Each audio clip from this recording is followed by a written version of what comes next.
1000% minggu depan terbit P21. Dari mana 1000%? Lu hampir kayak si omon-omon aja 11.000 triliun persen. Bertanya, apakah sudah mendapatkan informasi dari Humas Polda Metro Jaya? P21 itu dari Polda atau dari mana? P21 itu nanti tuh urusan kejaksaan tinggi. Intinya adalah kalau mau tahu P21 atau tidak, Anda mainnya ke Kejaksaan Tinggi DKI. Jangan main ke Polda Metro Jaya. Polda Metro Jaya cuma pihak yang mungkin mendapatkan bocoran aja. Apalagi main ke Termul. Apalagi main ke pihak lain yang tidak relevan. Kata Pak Ugroseno, kalau Anda mengetahui di luar prosedur resmi, berarti negara ini sudah berkembang menjadi negara mafia, kan begitu. Kita tetap on the right track untuk membuktikan ijazah itu asli palsu di forum yang sesungguhnya. Nah, karena itu silakan nantikan kaos apa yang akan dipakai Mas Roy. Intinya bukan itu. Baik, Assalamualaikum warahmatullahi wabarakatuh. Selamat sore semuanya. Pertama-tama terima kasih atas semua statement, semua dukungan, bantuan dari para lawyers yang luar biasa di bawah Mas Refli Harun di sini, dan yang hari ini juga menyampaikan beberapa hal yang detail ya untuk memudahkan masyarakat menerima apa yang tadi disampaikan.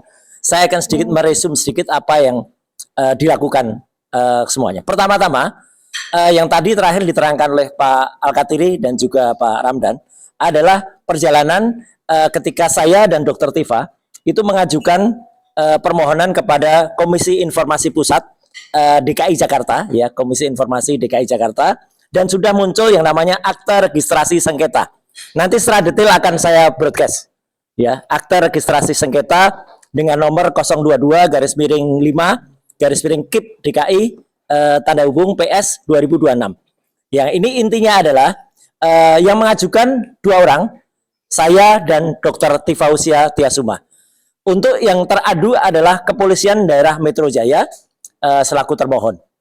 Intinya kami minta daftar dari barang-barang bukti yang ada. Karena selama ini yang diterima itu adalah daftar yang dihitamkan. Daftarnya saja dihitamkan, apalagi isinya. Maka kami minta daftar untuk bisa kami ketahui. Kenapa itu penting? Ini sangat berhubungan dengan statement Dr. Tifa di tempat ini kemarin, ya. Jadi ini sekaligus menegaskan kita ini semua sama, ya, baik tim TPDT, Troya, Tokham maupun juga tim dari teman-teman sebelah, ya, timnya Pak Kosinudin. Semua gerakannya adalah sama, hanya tempatnya saja yang berbeda. Dr. Tifa kemarin mengatakan yang kita pentingkan adalah 3C. Nah, sekarang saya terangkan apa itu 3C. 3C yang pertama adalah clean dokumen. Jadi apa yang nanti kita butuhkan adalah dokumen yang benar-benar bersih.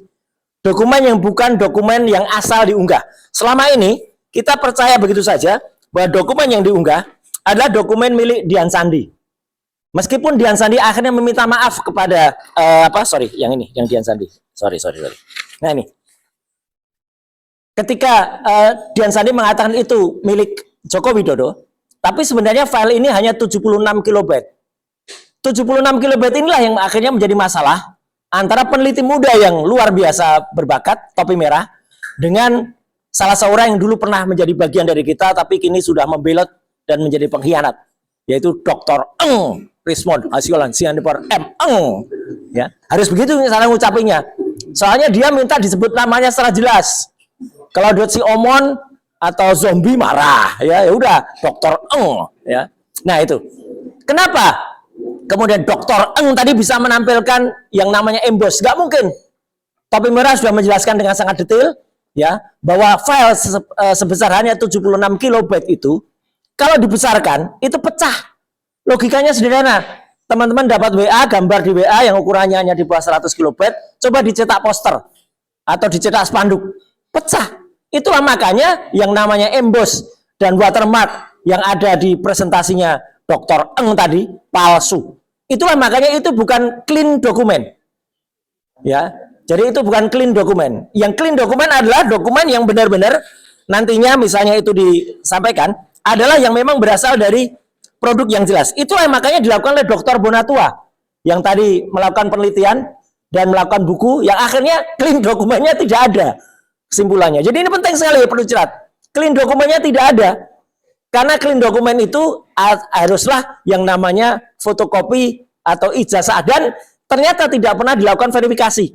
Artinya antara fotokopi dokumen yang ada di 3 KPU, yaitu KPU di Solo, KPU DKI Jakarta, dan KPU Pusat, itu tidak pernah dicocokkan dengan ijazah aslinya. Ini poin penting ya. Jadi intinya tadi Pak Bonatua itu dalam penelitiannya menemukan fotokopi legalisasi itu di KPU tidak pernah dicocokkan dengan ijazah aslinya. Makanya tidak pernah dilakukan proses namanya verifikasi. Itu artinya. Jadi artinya ketika mengiyakan ini sebagai syarat pencalonan, ijazah aslinya nggak pernah nampak. Ijazah aslinya tidak pernah dihadirkan. Dan itu fatal sekali. Makanya C yang pertama yang disampaikan oleh Dr. Tifa kemarin, yaitu clean dokumen itu adalah tidak benar. Ya, tidak pernah ada. Maka itu kita kejar. Yang kedua, yang dilakukan adalah apa? Clear procedures. Prosedurnya harus detail. Teman-teman, untuk membuat ijazah, nggak bisa hanya ijazah begitu saja terus dipercaya. Itulah hasil dari pasar pramuka. Ya, untuk terbit ijazah harus terbit yang namanya apa? Minimal harus terbit yang namanya skripsi. Nah, ini berkali-kali kita sampaikan. Skripsi milik Joko Widodo 99,9% palsu. Karena selain tidak ada lembar pengujiannya, ya lembar pengesahannya yang ditandatangani oleh Profesor Dr. Insinyur Ahmad Soemitro sudah disangsikan sendiri oleh putrinya yang namanya Aida Greenberry. Mbak Aida mengatakan tanda tangan bapaknya tidak seperti itu. Dan nama bapaknya pakai U. Dan itu ternyata tidak hanya Aida Greenberry. Saya mendapatkan lembar, ini eksklusif, dari University of Minnesota. Jadi ini University of Minnesota menyatakan nama yang benar dari Dr. Ahmad Sumitro adalah Ahmad Sumitro, pakai U, bukan pakai OE. Jelas banget daftarnya ada di sini. Ini kemarin saya broadcast nih, ya lembar ini. Ya, jadi artinya apa teman-teman? Dalam clear prosedur, ternyata dokumen yang disebut-sebut ijazah itu tidak clear. Prosedurnya tidak jelas. Kita tidak mau menerima yang tidak jelas, apalagi pada saat gelar perkara di Bareskrim waktu itu tanggal 22 Mei, semua dokumen yang muncul itu sarjana muda. Ini bukan ijazah sarjana muda. Ini harusnya ijazah sarjana, tapi yang dikeluarkan oleh Bareskrim itu sarjana muda semuanya. Nah, jadi kan konyol apa yang terjadi. C berikutnya adalah credible witnesses. Jadi apakah saksi yang kemudian nanti dihadirkan, kalau nanti harus, apakah orang dihadirkan itu benar? Makanya kita mendesak, polisi sebelum menghadirkan saksi di persidangan, panggil dulu saksi-saksi yang kita sebut dalam, yang kemarin dilaporkan oleh Pak Rustam, dilaporkan oleh Pak Rizal Fadila di Bareskrim. Kan nama-nama sudah muncul terus itu. Ya kan? Apakah itu Pak Bitor, selaku yang mengungkap nama, terus ada nama Eko, ada nama Pak Iman, ya, ada nama Pramono dan lain sebagainya ya. Itu semua harus dipanggil nama-nama itu. Itu jelas menunjukkan pasar pramuka. Apalagi tadi penelitian Pak Dr. Bonatua sempat juga meneliti ketika pasar pramuka sebelum terbakar. Jadi teman-teman semua, 3C yang kemudian disampaikan oleh Dr. Tifa kemarin itu adalah hasil pemikiran kita sejalan dengan apa yang kita lakukan semua ini. Makanya secara detail Pak Dr. Bonatua meneliti soal ijazah yang ternyata tidak pernah ada, kemudian dari KIP Pak Al-Katiri dan teman-teman mengejar ke sana ya, Pak Al-Katiri dan Pak Ramdan, Pak Dr. Bonatua dengan Pak Komarudin, kemudian di CLS kita gugat yang namanya prosedur, karena itu penting banget menggugat prosedur di CLS, karena seperti tadi yang disampaikan Mas Refli dan juga Pak Dr. Didit ya, Polda Metro Jaya telah menyisipkan pasal-pasal yang paling fatal adalah pasal 32 dan 35. Yang dari Undang-Undang ITE, yang itu sebenarnya sangat-sangat fatal karena itu sangat-sangat diselundupkan karena tidak ada yang kita lakukan terhadap dokumen ini. Karena yang beredar itu adalah dokumen milik Dian Sandi, dan dokumen milik Dian Sandi pun itu ya tidak asli. Kalau pasal 35 berarti kita membuat dokumen itu seolah-olah asli, padahal tidak sama sekali. Nah, jadi itu inti yang ingin disampaikan pada saat ini, dan saat ini juga saya ingin menyampaikan teman-teman semua. Hari ini sudah hari Jumat, tanggal 15 Mei, dan Jumat ini adalah hari biasanya terakhir dalam pekan ini, dan saya ingin menantang juga, atau kami ingin menantang ya, omongan-omongan celoteh para termul yang mengatakan bahwa minggu lalu pasti, bahkan ada yang mengatakan awal minggu depan sudah P21, ya, bahkan ada Mak Lampir yang jarinya selalu pakai cincin banyak yang tangannya bisa masuk ke ijazah yang katanya embus itu, mengatakan 1000% minggu depan terbit P21. Dari mana 1000%? Itu hampir kayak si omon-omon aja 11.000 triliun persen. Ya, omon-omon itu. Ya, jadi artinya apa? Omong-omongan mereka, termasuk omongan dari seorang advokat ini ya. Advokat. Bukan, kalau advokat itu lawyer. Ini advokat. Ya. Nah, ya, advokat itu apa? Advokat itu busuk, ya. Nah, ini juga sama. Saya pastikan. Begitu. Saya sudah sumbernya saya A1. Sudah pegang saya. Pegang apa? Ya. Orang kalau terbiasa bohong tuh ya kayak junjungannya tuh tukang bohong semua, ya. Jadi dan ini sekarang selalu bikin, ini komentar yang terakhir, komentarmu mewakili isi hatimu. Oh, boy gini. Status kok kayak gini ya. Ini orang namanya Andi Aswan ini ya. Andi Aswan ya. Nah, itu ya. Itu nggak usah didengerin kayak gitu. Nah, tapi bagaimanapun juga kita jawab hari ini ya, dan kita tantang sekali lagi dengan tadi statement dari Mas Refli dan Pak Didit bahwa Polda Metro Jaya kemarin juga kita hormati statement Kombes Budi ya. Namanya Budi, tapi tulisannya di sini Budi ya. Jadi saya bacanya Kombes Budi ya. Kombes Budi mengatakan kita doakan agar P21. Loh, kok Polda Metro Jaya ikut mendoakan, ini memangnya apa ya gitu. Ya, emang jadi ulama ya gitu ya mendoakan. Tapi nggak apa-apa, kita tunggu saja. Tapi yang jelas P21 itu bukan final ya. Ada yang P19 mati, ada yang P20, yaitu dihentikan di mana. Kita nggak akan prediksikan karena kita bukan tukang ramal, bukan tukang prediksi. Tapi apa upaya yang kami lakukan selama ini adalah upaya untuk membuktikan bahwa apa yang kita lakukan itu clear ya. Jadi untuk clean juga dan juga kredibel.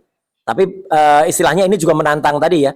Clean dokumen, clear prosedur, dan juga credible witnesses. Jadi itu yang ingin saya sampaikan. Kita tidak hanya melakukan omon-omon kayak ini, apalagi minta kayak gini. Ini salah nih. Ini nanti. Ini topik lain ya.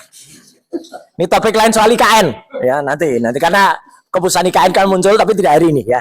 Nanti saya akan cerita soal IKN karena saya sudah memprediksi soal IKN. Tapi yang jelas yang kami lakukan bukan tok detok. Wah ya. Ini tok detok tuh di kaos ini loh, ini tok detok nih ya. Kaosnya lama tapi ini tetap sama. Para termul itu hanya melakukan tok detok ya. Kalimatnya siapa ya, tok detok ya? We walk the talk. Only talk the talk, kayak junjungannya ini ya gitu. Walk the talk, only talk the talk. Sekian, terima kasih. Wassalamualaikum warahmatullahi wabarakatuh. Ya. Benar kan saya bilang kan, kita tunggu kaos Mas Rai. Kaos lama tapi tetap aktual. Ya, we walk the talk kan. Iya. Kawan-kawan semua ada yang mau tanya? Ya, silakan. Om, tapi sudah mendapatkan kabar dari Mas Polda Metro Jaya langsung belum sih Om terkait status P21 ini seperti apa? Karena kan dari Humas itu mengatakan akan segera dirilis gitu. Dia bertanya karena takutnya tidak masuk ya. Ya. Bertanya apakah sudah mendapatkan informasi dari Humas Polda Metro Jaya? P21 itu dari Polda atau dari mana? Makanya, Ya, karena kata Humas ya, kalau ada P21 nanti langsung segera dikasih tahu. Nah, Jangan berdoa. ya, silakan. Oh, kalau pemberitahuan ya nggak ada, ya kan? P21 itu nanti tuh urusan kejaksaan tinggi DKI ya. Jadi mereka cuma ini. Pak Didi mau nerangin P21 itu apa? Ya, supaya jelas. Ini dokter asli hukum soalnya, bukan dokter. Yang lawyer Ya. di sini bukan Mas Roy. Iya. Makanya. Oke. Dia mau quotable dia, makanya Iya. Mas Roy. Iya. Iya. Jadi begini, kalau P21 itu artinya pernyataan siap sidang. Nah, yang menyatakan itu pihak kejaksaan, Ya. bukan dari kepolisian. Kepolisian itu hanya bisa mengirimkan berkas. Nanti dari kejaksaan mereka yang akan bersikap. Apakah masih kurang lagi, harus dilengkapi lagi, atau diulang lagi P18, 19 lagi, atau dinyatakan P20, atau dinyatakan P22. Nah, kalau P22 itu artinya kalau udah maksimal, jaksa terus melihat, aduh, nggak bisa ini, itu artinya jaksa mengambil alih, ya. Jadi dia yang melengkapi sendiri, tapi kalau memang tidak bisa lengkap juga, pada akhirnya bisa dihentikan juga gitu loh. Tidak harus jaksa mengambil alih terus lanjut, tidak harus begitu. Nah, kalau P21 ini harusnya jadi bukan menurut konfirmasi kepada Humas, Ya, Polda. tapi dari kejaksaan dulu. Nah, dari kejaksaan kalau udah menyatakan P21, baru dari Polda nanti menyatakan ya berkas sudah siap akan dilimpah gitu. Jadi kita tidak menunggu dari Polda, kita menunggu dari kejaksaan seharusnya. Demikian ya. Oke. Terima kasih. Sip, terima kasih Pak Dr. Didit. Ya intinya adalah kalau mau tahu P21 atau tidak, Anda mainnya ke Kejaksaan Tinggi DKI. Jangan main ke Polda Metro Jaya. Ke Polda Metro Jaya cuma pihak yang mungkin mendapatkan bocoran aja. Apalagi main ke Termul. Apalagi main ke pihak lain yang tidak relevan. Kata Pak Ugroseno, kalau Anda mengetahui di luar prosedur resmi, berarti negara ini sudah berkembang menjadi negara mafia, kan begitu. Ada lagi nggak? Ada yang bertanya lagi? Oke. Hah? Oke, terima kasih kawan-kawan semua ya. Terima kasih sudah hadir dan mudah-mudahan ini terus bisa membuktikan bahwa ijazah itu memang benar-benar palsu. Iyalah. Dan kasus Mas Roy itu segera dihentikan karena sudah tidak layak lagi, lebih dari 1 tahun ya. Tetapi kita tetap update setiap hari Jumat. Mudah-mudahan ya nanti next week kita bertemu lagi. Wassalamualaikum warahmatullahi wabarakatuh. Waalaikumsalam.